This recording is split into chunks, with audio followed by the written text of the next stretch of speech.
राह हक के राज़दार थे, मज़हरे क़य्यूम शाह। सारे बोले सुभान अल्लाह, सारे बोले सुभान अल्लाह, सारे बोले सुभान अल्लाह। मिल के पढ़ने। राह हक के राज़दार थे, मज़हरे क़य्यूम शाह।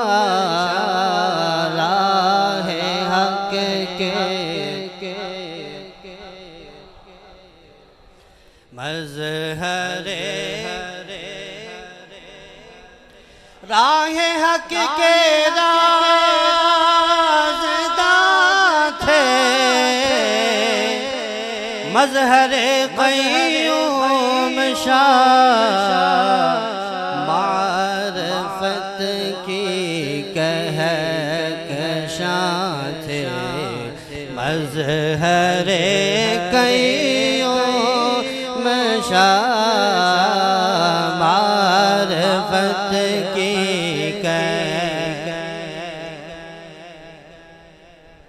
खुदाया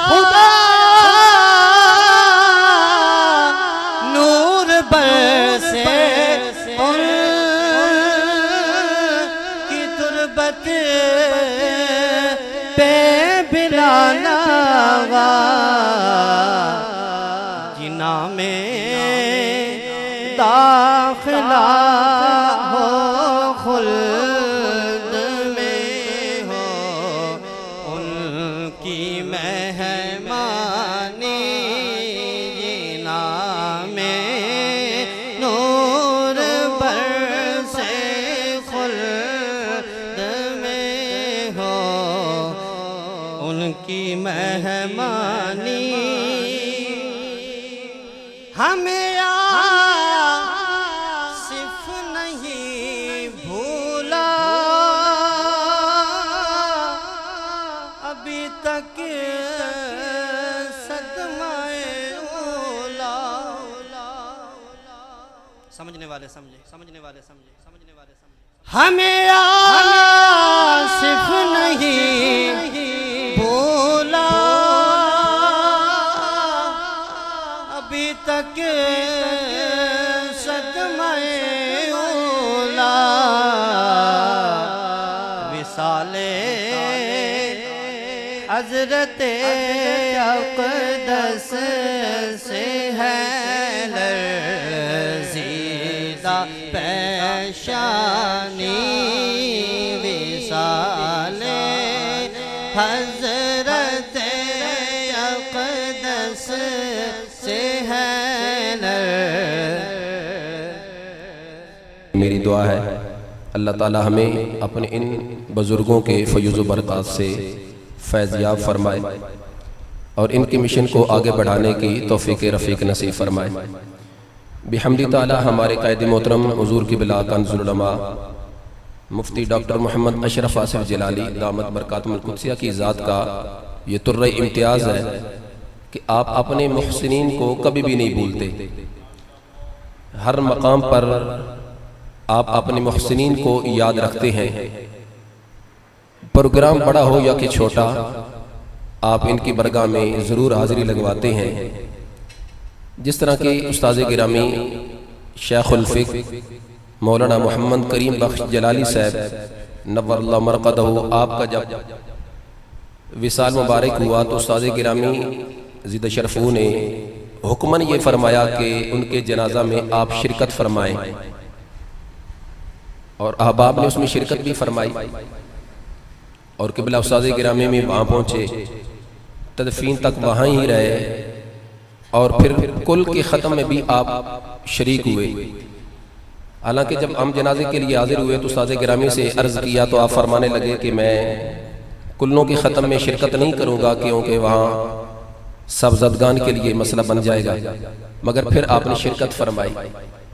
नाराए तकबीर, नाराए रिसालत, नाराए तहकीक, नाराए हैदरी, नाराए गौसिया, नाराए गौसिया, अहले सुन्नत की ज़िया, अहले सुन्नत की ज़िया, अहले सुन्नत की ज़िया, अहले सुन्नत की ज़िया, सीरत अतहर सूरत अतहर पीर मजहर पीर मजहर, सीरत अतहर सूरत अतहर, सीरत अतहर सूरत अतहर, लब्बैक लब्बैक या रसूल अल्लाह, लब्बैक लब्बैक लब्बैक या रसूल ताजदारे खत्म नबूवत। बिस्मिल्लाहिर्रहमानिर्रहीम, अल्हम्दुलिल्लाहि रब्बिल आलमीन, वस्सलातु वस्सलामु अला रसूलिल करीम, अम्मा बादु, फ़अऊज़ु बिल्लाहि मिनश शैतानिर रजीम, बिस्मिल्लाहिर्रहमानिर्रहीम, इन्नमा यख्शल्लाह मिन इबादिहिल उलमा, सदक़ल्लाहुल अलीयुल अज़ीम। अस्सलातु वस्सलामु अलैका या सय्यदी या रसूलल्लाह व अला आलिका व असहाबिका या सय्यदी या हबीबल्लाह। सामीन इकराम, प्रोग्राम का उन्वान आपने सुन लिया है। इन दो शख्सियात में से आज की मुख्तसर सी गुफ्तगू शेखुल फ़िक़्ह मुफ्ती आज़म साबिक़ जामिया बिखी शरीफ मुफ्ती मोहम्मद करीम बख्श साहिब अलैहि रहमत दाइमान इला यौमिल क़ियामा, उनकी ज़िंदगी के बहुत से पहलू हैं। अपने इस माहौल की मुनासबत से मैं एक पहलू पे बात करूंगा। वो पहलू क्या कि उन्होंने अपने शेख करीम से और अपने उस्ताद मुहतरम पीर सैयद मोहम्मद जलालुद्दीन शाह साहब अलैहि रहमत, वो चूँकि आपके असातिज़ा में से हैं और आपके शेख करीम हैं, उनसे उन्होंने किस तरह मोहब्बत कामला के साथ फना फिल शेख और फना फिल उस्ताद होकर जिंदगी बसर की। चूँकि हमारे माहौल में बहुत से हमारे शागिर्दों में से ऐसे भी उलमा हैं, तुलबा हैं, अहबाब हैं जो क़िबला डॉक्टर साहब के शागिर्द भी हैं, मुरीद भी हैं। इस मुनासबत से मैं इस पहलू को छेड़ना चाहता हूँ कि उन्होंने किस तरह मोहब्बत के साथ जिंदगी बसर की। हुजूर क़िबला शाह साहब अलैहि रहमत के पास पढ़ते रहे। जब मौकूफ़ अलैह से फारिग हुए तो आप हुजूर मुहद्दिस आज़म अलैहि रहमत की दौरा शरीफ की आखिरी क्लास के तुलबा में से 1962 में हुजूर मुहद्दिस आज़म अलैहि रहमत का विसाल हुआ। तो वो जो आखिरी आपकी जिंदगी की क्लास थी दौरे शरीफ की, ये उसमें पढ़ते रहे। इस हवाले से फैसलाबाद शरीफ से वो फारिग तहसील से थे। क़िबला शाह साहब अलैहि रहमत ने सारी जिंदगी जितनी देर तक हुजूर मुहद्दिस आज़म अलैहि रहमत मौलाना सरदार अहमद साहब अलैहि रहमत जिंदा रहे और उनके जामिया में दौरा शरीफ की क्लास रही, उतनी देर तक उन्होंने जामिया मोहम्मदिया में दौरा शरीफ का आगाज नहीं किया। जब आप हुआ आपके विसाल के बाद आपने फिर दौरा शरीफ का आगाज किया जामिया बिखी शरीफ में। तो उस्ताद मुहतरम फरमाया करते थे कि शाह साहब क़िबला अलैहि रहमत की मोहब्बत ने यूं अपनी तरफ खींच लिया जैसे लोहा मकनातीस लोहे को अपनी तरफ खींचता है। फरमाया शाह साहब क़िबला की मोहब्बत में अपना आबाई घर भी बेच दिया, बिखी शरीफ में आकर क़याम किया। तो थोड़ी सी सिर्फ जमीन थी, तो वो शाह साहब क़िबला अलैहि रहमत के कहने पर वो भी मैंने बेच डाली। तो जब मैंने बेची तो हुकूमत थी उस वक्त भुट्टो की। तो भुट्टो की हुकूमत में कुछ खास अफराद के नाम जमीनें नहीं लगती थी। तो फरमाते हैं कि वो जमीन शाह साहब क़िबला अलैहि रहमत ने खरीद कर अपने नाम लगवाई।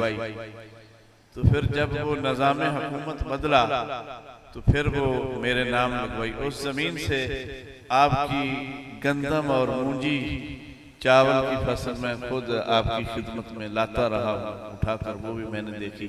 फरमाने लगे घर भी शाह साहब की मोहब्बत में अबाई घर बेचा, भिखी शरीफ में बना लिया और जमीन बेची, यहाँ बना लिया। जो जो क़िबला शाह साहब रहमा फरमाते गए वो हम करते गए, तो उसकी फिर बरक़ात हमने देखी, वो अपनी मिसाल आप है। जब भिखी शरीफ से आपसे असबाब छीन ले गए, कोई बताया नहीं कि आप फारिग हैं, अपनी कोई जगह बना लो। बस जो असबाब की फहरिस्त थी ना, उसमें आपका नाम नहीं था। इस बात पे मुझे बड़ा सदमा हुआ, तो मैंने जाकर दरवाजे को दस्तक दी, तो फरमाने लगे चलो कोई बात नहीं, साहबजादगान है, इनकी अपनी मर्जी। उस वक्त फिर आपने इज़हारे दुख करते हुए ये बात बताई। कहने लगे मुझे तो पता ही नहीं था कि ऐसे भी होगा। हमने तो सारा कुछ शाह साहब की मोहब्बत में भिखी शरीफ ही बना रखा है, इसके अलावा तो और कोई मस्कन ही नहीं है, ना कोई प्लाट है, ना कोई जायदाद है, सब कुछ यही है। उस वक्त फिर आपने सदमे का इजहार किया कि मैंने तो सारा कुछ शाह साहब क़िबला की मोहब्बत में यहाँ ही बना रखा। फिर जब आपके असबाब छीन लिए गए, फिर आपने फैसला किया कि अब इधर रहकर क्या करना है।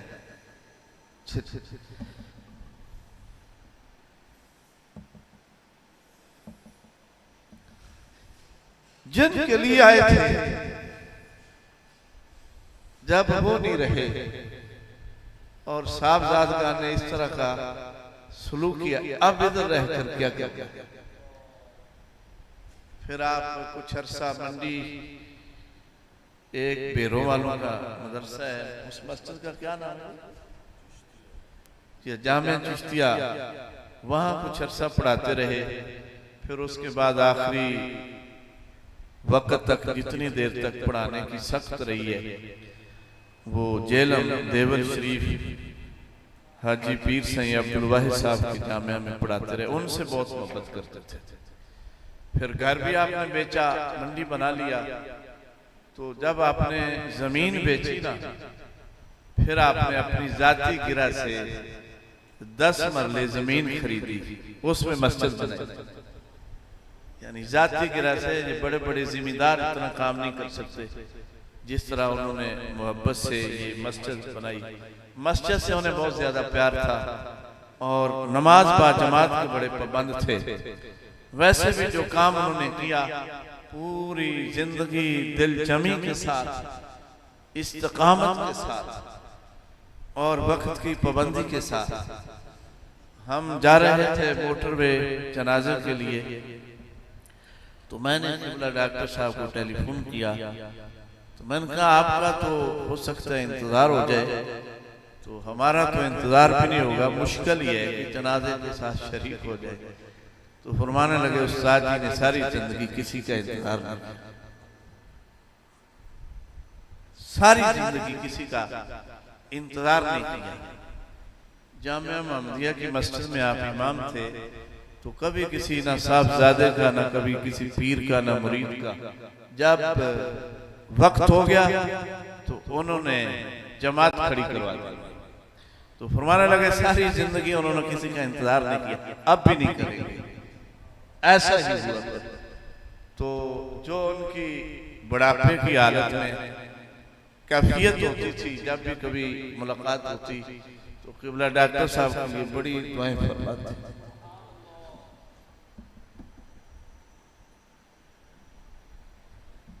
बड़े मोहब्बत, बड़े अंदाज से, शफ़क़तों बड़े अंदाज से बड़ी दुआएं फरमाते। कभी कहना ना दुआ फरमाए, इजाजत फरमाए, ये तो रस्मी दुआ है। कभी नहीं हाथ उठा, ये रस्मी दुआ है। दुआ तो वो होती है जो पसे पुश्तो दिल से। तो इनके सामने पता नहीं दुआएं इतनी फरमाते थे या नहीं फरमाते थे। पसे पुश्त मैंने तो सुना है, बड़ी दुआएं फरमाते थे। अल्लाह उन्हें हासदों की हसद से महफूज रखे, अल्लाह उन्हें शरीरों के शर से महफूज रखे, अल्लाह उन्हें दुश्मनों से महफूज रखे, अल्लाह उन्हें साबित कदमी अलल हक अता फरमाए। उन्होंने मसलक का हक अदा किया है, अल्लाह उन्हें हमेशा कायम दायम रखे। ये सारी दुआएं फरमाया करते थे। तो कभी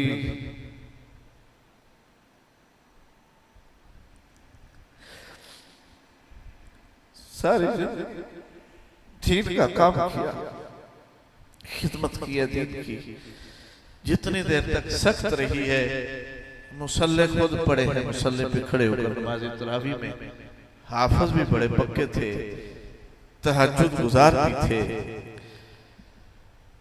तो दीन की खिदमत करने के बावजूद तो आखिर में ये फरमाया करते थे, मौलाना जिंदगी तो बड़ी अच्छी गुजरी है, अल्लाह का शुक्र है, कोई किसी चीज की कमी नहीं आई, अब आखिरत का फिक्र है।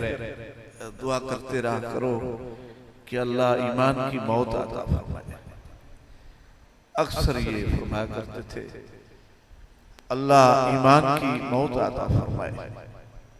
तो कभी ये भी कहते थे, मौलाना जब खबर सुने मौत बरहक है तो जनाजे पे पहुंच जाना। और ये सारी जिंदगी हसरत रहेगी कि एक तो दिन उन्हें अल्लाह ने जुम्मतुल मुबारक का दिया, तो अक्सर उलमा ने जुम्मतुल मुबारक से फारिग होने के बाद जाना।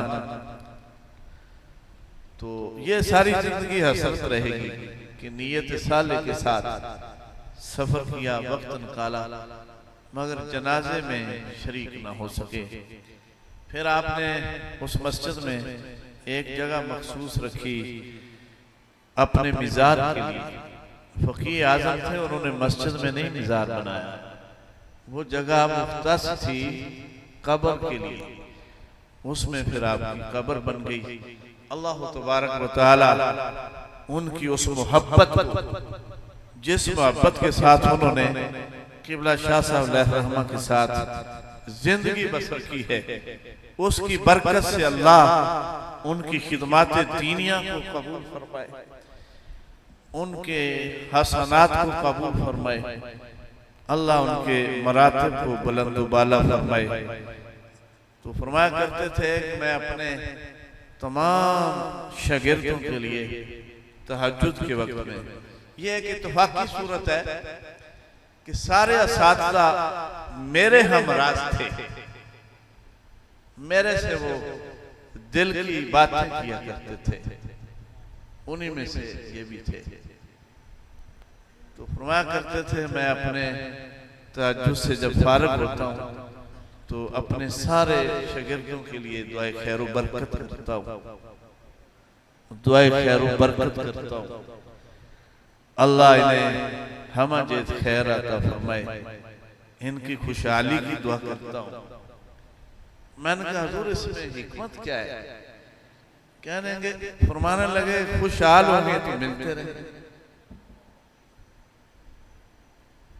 खुशहाल होंगे तो मिलते रहेंगे।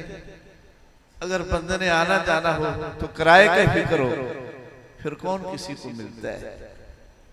हम भी दुआ करते हैं जितने हमारे जामिया के फुजला हैं, अल्लाह उन्हें हम जेत तरक्की अता फरमाए, दीन हक्का पे साबित कदमी अता फरमाए।